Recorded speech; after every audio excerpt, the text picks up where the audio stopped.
Jumpa lagi sobat, melanjutkan kisah Nogosostro dan Sapu Inten untuk sobat semua.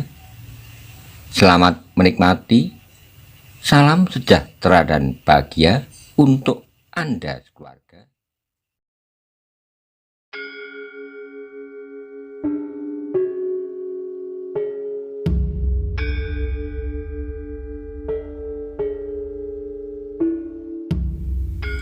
Pada episode sebelumnya dikisahkan Aryo Saloko yang datang bersama rombongan Maiso Jenar di pengungsian prajurit Banyu Biru disambut dengan gegap gempita oleh rakyat Banyu Biru. Aryo Saloko yang tidak terbiasa mengalami hal yang demikian merasa agak canggung. Namun Maiso Jenar dapat mengatasi keadaan itu. Bagaimana kisah selanjutnya? Simak bersama-sama. Pada hari-hari berikutnya, Maiso Jenar, Aryo Saloko dan kawan-kawannya sempat melihat kesiapsiagaan anak-anak Banyu Biru itu. Mereka mendapat kesempatan untuk melihat anak-anak Banyu Biru itu berlatih. Mula-mula Maiso Jenar menjadi heran melihat kemajuan yang pesat dibandingkan masa-masa Banyu Biru beberapa tahun yang lalu. Justru setelah mereka didorong ke tengah-tengah hutan, tapi keheranan itu kemudian lenyap ketika ia melihat Mantingan dan Wirosobo berada di antara mereka. Agaknya kedua orang itu di samping Penjawi dan Bantaran yang telah bekerja mati-matian untuk melatih anak-anak Banyu Biru. Melihat tingkat pengetahuan Laskar Banyu Biru itu, Aryo Saloko pun berbangga pula. Ternyata bahwa mereka lebih maju daripada Laskar Gedangan. Sebaliknya, apa yang diduga Bantaran sebelumnya ternyata benar-benar terjadi. Dengan kehadiran Aryo Saloko, Laskar Banyu Biru merasa mendapat suatu karunia yang tiada taranya. Mereka menjadi semakin teguh pada tekadnya kembali ke Banyu Biru. Tapi meskipun demikian, Bantaran, Penjawi dan beberapa orang pemimpin Laskar Banyu Biru masih tetap bimbang, bukan karena meragukan kesetiaan laskarnya yang menurut penilaiannya telah menyerahkan diri mereka bulat-bulat sampai tetes darah terakhir, tetapi sebagai seorang pemimpin mereka berkewajiban menilai kekuatan mereka sendiri untuk diperbandingkan dengan kekuatan lawan mereka. Mereka harus tidak menutup mata terhadap kenyataan yang ada. Mereka harus memperhitungkan bahwa Laskar Pamingit yang bergabung dengan sebagian orang-orang Banyu Biru yang tidak setia. Terdapatlah nama-nama besar seperti Ki Ageng Lembusuro dan Sawung Sariti. Di samping itu, Bantaran dan kawan-kawannya selalu meragukan apakah kira-kira yang akan dilakukan Ki Ageng Suro Dipoyono apabila benar-benar terjadi bentrokan antara dua kekuatan itu. Di pihaknya, ia yakin bahwa Kebu Kanigoro dapat diketengahkan. Bantaran pernah melihat sendiri paman guru Maiso Jenar itu berhasil menyelamatkan diri setelah bertempur melawan 10 orang pengawal Empu Suro. Tetapi bila Ki Ageng Suro Dipoyono melibatkan diri dalam perselisihan itu, apakah Kebu Kanigoro dapat mengimbanginya? Kemudian Bantaran harus menilai Maiso Jenar pula. Dahulu sepengetahuannya, Maiso Jenar memiliki ilmu setingkat dengan Gajah Suro. Ki Ageng Gajah Suro sendiri pernah mengatakan, tetapi sekarang Ki Ageng Lembusuro pesat sekali majunya, yang mendapat tuntunan yang tiada henti dari Ki Ageng Suro Dipoyono, sehingga Lembusuro sekarang telah melampaui kakaknya Gajah Suro. Sedang Maiso Jenar, apakah yang diperolehnya selama ini meskipun berada di lingkungan paman gurunya? Apalagi kemudian pimpinan Laskar Banyu Biru harus memperhitungkan pula Aryo Saloko yang mau tidak mau akan berhadapan kepentingan dengan Sawung Sariti. Apa yang mereka lihat sekarang? Sawung Sariti benar-benar telah menjadi seorang pemuda yang luar biasa. Ia dengan beraninya menghadapi lawan-lawannya sebagai seekor ayam jantan di arena pertarungan. Selain itu, ia dapat bergerak dengan sangat lincahnya seperti seekor burung sariti di udara. Apalagi ia pun telah mendapat tempaan dari kakeknya sehingga anak muda itu benar-benar memiliki ilmu yang menakutkan. Meskipun dari Wonomerto, Bantaran telah mendengar apa yang pernah terjadi antara Arya Saloka dan Sawung Sariti, namun ia menganggap bahwa Sawung Sariti kemudian telah lebih maju lagi dengan pesatnya. Di samping dugaan-dugaan bahwa Wonomerto agak terlalu bangga terhadap Arya Saloka, dalam pada itu pimpinan Laskar Banyu Biru itu tidak mengada-ada, namun sebagai pimpinan ia harus bertindak hati-hati. Meskipun demikian, ia tidak sampai hati untuk mengatakannya kepada Maiso Jenar, yang kemudian diharap akan dapat memimpin Laskar Banyu Biru. Yang dapat mereka lakukan kemudian hanyalah sebuah pernyataan untuk meminta Maiso Jenar memimpin Laskar Banyu Biru. Sebab mau tidak mau mereka harus mengakui bahwa Maiso Jenar kecuali memiliki ilmu yang lebih tinggi daripada setiap orang yang ada, mereka juga mengetahui bahwa Maiso Jenar adalah bekas seorang perwira prajurit Demak. Tentu Maiso Jenar tidak menolak, bahkan ia merasa mendapat jalan untuk menentukan cara Laskar Banyu Biru berbuat.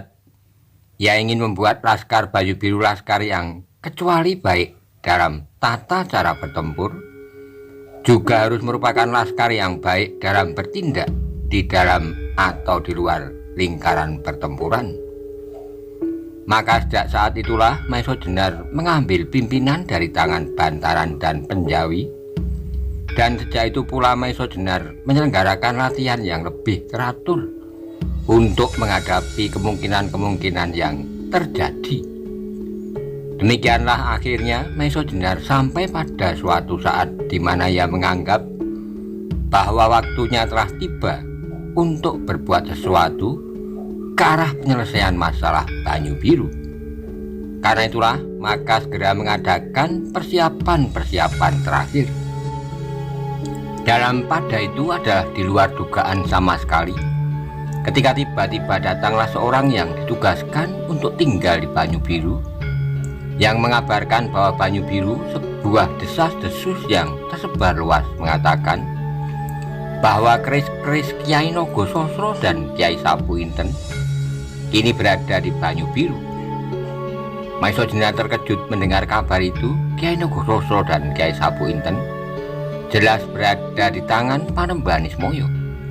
Tapi kenapa tiba-tiba orang mendesas-desuskan bahwa keris itu berada di Banyu Biru? Mula-mula kepada orang yang membawa kabar itu, Maiso Jenar menanyakan, kira-kira dari manakah sumber berita itu? Tetapi orang itu pun sama sekali tidak mengetahui, namun ia dapat mengatakan bahwa karena itulah maka di Banyu Biru timbul kegelisahan, sebab adanya desas-desus itu akan banyak akibat yang dapat terjadi. Karena itulah Maiso Jenar merasa bahwa ia telah didesak oleh keadaan untuk bertindak lebih cepat. Dia masih teringat jelas bahwa golongan hitam pun sangat memerlukan keris-keris itu. Benarnya ia sama sekali tidak percaya bahwa kedua keris itu dengan tiba-tiba saja berada di Banyu Biru. Tapi ia yakin bahwa tak seorang pun yang dikenalnya dapat melampaui segala macam ilmu yang dimiliki. Panembahan Ismoyo, seandainya 2-3 orang sakti sekalipun yang datang ke Bukit Karang Tumaritis, pasti orang-orang itu tidak akan berhasil mendapatkan Kiai Nogososro dan Kiai Sapu Inten. Apalagi orang-orang Banyu Biru. Biarpun mereka datang bersama-sama, Ki Ageng Soro Dipoyono, Ki Ageng Lembu Soro dan Sawung Sariti beserta seluruh laskarnya. Karena itu ia ingin akhirnya sampai suatu kesimpulan bahwa di belakang desas-desus itu pasti tersembunyi suatu maksud. Setelah Maiso Jenar berunding dengan Kebo Kanigoro, ia memutuskan untuk segera membawa Arya Saloka ke Banyu Biru Sudah barang tentu Maisodenar bertindak menurut caranya yang merupakan pancaran dari wataknya. Dia tidak segera membawa pasukannya ke Banyu Biru sekaligus dalam persiapan tempur dengan mempergunakan gelar perang. Tapi ia mengharap bahwa segala sesuatu dapat diselesaikan menurut cara yang baik. Mula-mula Bantaran, Penjawi, bahkan Wonomerto heran melihat kelunaan sikap Maisodenar itu. Bahkan mereka menduga bahwa di dalam hati Maisodenar meragukan kekuatan laskarnya. Karena itulah maka mereka mengajukan pertimbangan lain. Mereka mendesak agar Maisodenar memaksa dengan kekuatan untuk mengusir Lembu Soro dari Banyu Biru, sebab mereka tidak melihat cara lain yang dapat dipergunakan selain cara itu. Maisodenar memahami sepenuhnya perasaan yang bergolak di dalam dada Bantaran, Penjawi, dan anak-anak Banyu Biru yang terpaksa menyingkir dari kampung halaman mereka sendiri. Mereka telah mengalami tekanan lahir batin, kepahitan yang selama ini harus mereka telan telah menyebabkan mereka menjadi dendam. Apalagi mereka merasa bahwa mereka telah melakukan tindakan kebenaran, mempertahankan hak atas tanah mereka. Mereka dikejar-kejar, dimusuhi, ditangkap, dan segala macam usaha yang lain untuk menakut-nakuti agar mereka melepaskan kesetiaan mereka kepada tanah mereka. Tapi ternyata lebih baik bagi mereka menyingkirkan diri, meninggalkan kampung halaman untuk tetap mempertahankan pendirian mereka, mempertahankan kesetiaan mereka terhadap tanah pusaka mereka, terhadap tanah tercinta. Karena itu Maisodenar harus bersikap hati-hati terhadap mereka. Dia tidak dapat demikian saja memaksa mereka untuk melepaskan dendam mereka, tapi harus berusaha menumbuhkan dari dalam diri mereka masing-masing pengertian tentang apa yang akan mereka lakukan. Dengan penuh kebijaksanaan berkatalah Maisodenar kepada Bantaran, Penjawi beserta para pemimpin laskar Banyu Biru, "Saudara-saudaraku, kalau kalian gagal untuk menginjakkan kaki kalian beserta Aryo Saloka kembali ke Banyu Biru, akulah orang yang pertama-tama akan menyatakan penyesalan yang sedalam-dalamnya, dan akulah orangnya yang akan menerjunkan diri, mengorbankan segala yang ada padaku untuk kepentingan kalian, sebab aku telah menerima penyerahan dari Kakang Gajah Soro atas putranya Aryo Saloka beserta segala kelengkapan atas dirinya, di antaranya kedudukan kepala daerah Perdikan Banyu Biru.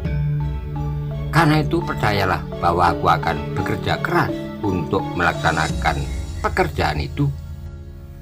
Setelah menarik napas sejenak, Maisodenar meneruskan, "Tetapi berilah aku kesempatan menyelesaikan menurut cara yang akan aku tempuh. Pertama-tama aku akan berusaha untuk menempuh jalan yang sebaik-baiknya. Lembu Soro adalah adik Gajah Soro. Aku masih ingin melihat bahwa masih ada hubungan dari mereka berdua, hubungan yang sangat dekat. Mereka dialiri darah dari sumber yang sama. Apabila cara ini tidak berhasil, barulah aku akan pergunakan cara lain, membawa kalian serta. Tetapi ingat bahwa apa yang kalian lakukan bukanlah pembalasan dendam. Yang akan kalian lakukan adalah mengambil hak kalian kembali, hak atas tanah kalian dan hak atas pimpinan daerah kalian. Karena itu maka yang harus kalian lakukan adalah sesuai dengan tujuan itu. Jangan ada di antara kalian yang mempergunakan kesempatan ini untuk kepentingan diri sendiri, melepaskan dendam pribadi kepada orang-orang yang sama sekali tidak ada sangkut pautnya dengan perjuangan kalian mengambil kembali kampung halaman kalian, kesetiaan kalian. Lanjutnya Maisodenar mengatakan, "Aku percaya bahwa kalian akan dapat menunjukkan kebesaran jiwa kalian, yang dengan demikian akan menunjukkan pula perbedaan antara kalian dengan orang-orang yang berjiwa kerdil, yang hanya mengenal kepentingan diri daripada kepentingan bersama. Dengan demikian pekerjaan kalian hanya terbatas sampai hak atas tanah Perdikan itu kembali. Seterusnya kalian tidak perlu berbuat apa-apa lagi, yang barangkali malah akan menyuramkan nama kalian. Yang harus kalian ingat, bahwa kecuali kalian dan orang-orang pamingit, masih ada orang-orang yang termasuk di dalam barisan golongan hitam. Tidak mustahil kalau mereka akan mengambil setiap kesempatan mengair di air keruh. Kalau kalian kemudian terlibat dalam permusuhan yang berlarut-larut, maka dengan senangnya mereka akan datang dan membangun istana kemenangan di atas bangkai-bangkai kalian tanpa bersusah payah lagi. Bantaran Penjawi Monomerto beserta para pemimpin laskar Banyu Biru menundukkan kepala mereka. Mereka mengerti sepenuhnya apa yang baru saja didengarnya. Di dalam hati mereka terbersit pengakuan atas kebenaran kata-kata itu. Tiba-tiba mereka menjadi sadar bahwa orang-orang pamingit, lebih-lebih orang Banyu Biru itu sendiri, adalah saudara-saudara mereka. Ada di antara mereka yang berkakak beradik, berkemenakan dan bersepupu dengan orang-orang pamingit. Kemudian terdengarlah Maiso Jenar meneruskan, "Saudara-saudaraku, kalian harus dapat menempatkan diri kalian dalam tindakan kalian kali ini. Sekali lagi aku ingatkan, marilah kita ambil hak kita, milik kita sendiri, selebihnya tidak. Apalagi apa yang dinamakan pembalasan dendam." Pemimpin-pemimpin Banyu Biru itu masih tetap berdiam diri, namun tanpa mereka sadari, mereka telah mengangguk-anggukkan kepala mereka sebagai suatu pernyataan setuju atas segala uraian Maiso Jenar. Sehingga kemudian Maiso Jenar mengakhiri pertemuan itu dengan minta doa restu kepada segenap laskar Banyu Biru. Dia minta diri untuk pergi ke Banyu Biru. Beberapa orang dimintainya ikut serta untuk menyaksikan apa yang akan mereka bicarakan. Di antaranya adalah Wonomerto, Bantaran Penjawi, dan Kebu Kanigoro. Kali ini Maiso Jenar menganggap belum waktunya membawa serta Aryo Saloko. Rombongan ini tidak lebih daripada sebuah rombongan utusan dari Aryo Saloko selaku orang yang berhak atas daerah perdikan Banyu Biru, mengadakan pembicaraan pendahuluan mengenai hari kemudian Banyu Biru. Maiso Jenar masih menyaksikan apakah keselamatan Aryo Saloko tidak terancam bila ia dibawanya serta bersama-sama dengan rombongan itu. Sebab ia masih belum dapat menggambarkan bagaimanakah tanggapan Lembu Suro, terutama Ki Ageng Suro Dipoyono atas kehadiran Aryo Saloko. Demikianlah rombongan utusan itu dilepas dengan debaran hati segenap laskar Banyu Biru yang terpaksa menyingkir ke daerah Candi Gedong Songo. Meskipun ada di antara mereka yang meragukan keberhasilan pembicaraan mereka, namun cara itu merupakan cara yang terhormat sebelum cara-cara yang lain harus ditempuh. Aryo Saloko sendiri sangat kecewa ketika Maiso Jenar memintanya untuk tinggal di Candi Gedong Songo. Benarnya ia ingin sekali untuk segera dapat melihat Banyu Biru, tanah tempat ia dilahirkan, tempat ia menerima kasih sayang ayah bundanya. Ketika rombongan Maiso Jenar lenyap di balik batang-batang liar di daerah hutan itu, tiba-tiba terasalah hatinya seperti tergores oleh sembilu. Tiba-tiba ia teringat kepada ayah dan bundanya, kepada ayahnya yang terpaksa terpisah darinya karena pokal pamannya, demikian juga ibunya. Terbayanglah di dalam otaknya apakah yang kira-kira terjadi atas ibunya selama ini. Selama ia tidak pernah mencium pipinya seperti pada masa kanak-kanaknya. Karena itulah tiba-tiba hatinya meronta. Kenapa ia tidak berlari menyusul rombongan itu? Tapi dalam pada itu terasalah tangan halus menyentuh pundaknya. Ketika ia menoleh dilihatnya Roro Wilis berdiri di belakangnya. Aryo Saloko mengetahui hubungan apakah yang terjadi antara gadis itu dengan gurunya. Karena itu ia menghormati Roro Wilis seperti ia menghormati gurunya. Dengan demikian ia tidak membantah ketika Roro Wilis mengajaknya dengan penuh pengertian untuk kembali ke dalam pondoknya. Sebagai seorang gadis, hati Roro Wilis mulai tersentuh. Demikian juga ketika ia melihat betapa kecewa hati Aryo Saloko Karena ia tidak diperkenankan ikut serta bersama gurunya, hatinya menjadi iba. "Jangan berduka, Aryo," nasihat Roro Wilis. "Besok atau lusa kau akan pergi juga ke sana. Kalau saat ini pamanmu tidak membawamu, adalah semata-mata karena pertimbangan keselamatanmu." Aryo menundukkan mukanya. Ia tahu benar alasan itu, tapi perasaannya amatlah susah dikendalikan karena Roro Wilis bagi Aryo tidak ubahnya dengan gurunya dan orang tuanya sendiri. Maka kepadanya Aryo Saloka pun berkata terus terang, "Bibi, aku dapat mengerti sepenuhnya kenapa paman tidak membawa aku serta.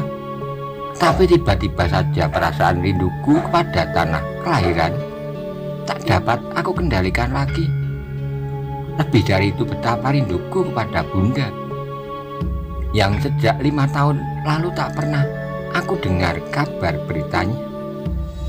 Dan pada itu betapa Aryo Saloka berusaha sekeras-kerasnya, namun ia kedua belah matanya mengembanglah air mata yang bening sebening hatinya. Mendengar pernyataan Aryo Saloka, Roro Wilis terdiam, bahkan tiba-tiba ia pun teringat kepada ibunya. Ibunya yang sudah tiada dan tidak dapat dijumpainya lagi, maka ia pun menjadi berduka pula. Namun demikian ia masih mencoba untuk menghibur hati Aryo. "Aryo, meskipun tertunda beberapa waktu, namun kau akhirnya akan dapat bertemu dengan bundamu.